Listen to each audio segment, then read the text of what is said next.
तो जोपासण्याचा ते प्रयत्न करतात। ही निवडणूक देशाच्या उपराष्ट्रपती पदासाठी, हे लक्षात घ्या, ही संवैधानिक पदासाठी असलेल्या निवडणुकीसुद्धा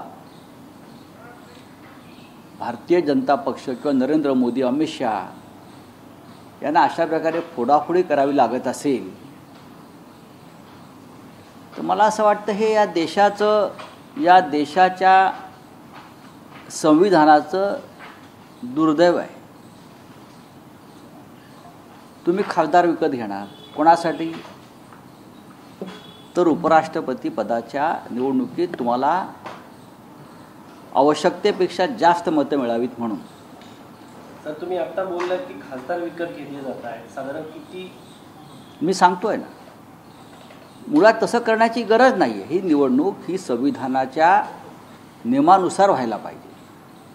पण भारतीय जनता पक्षाची जे चारित्र्य आहे त्यानुसार त्यांना प्रत्येक निवडणुकीमध्ये पैशाचा वापर करण्याची चटक लागलेली आहे। मी इथे होतो असं म्हणत नाही आहे, हे लक्षात घ्या। पण इंडिया आघाडीची सर्व मतं ही ठाम आहेत।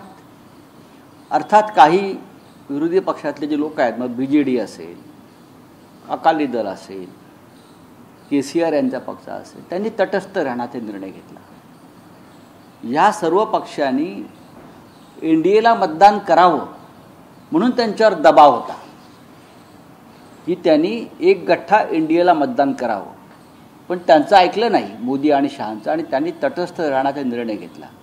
ही सुद्धा अत्यंत महत्त्वाची घडामोड या संदर्भात होते आहे। ते इकडे किंवा तिकडे कुठे गेले नाही, तटस्थ आहे।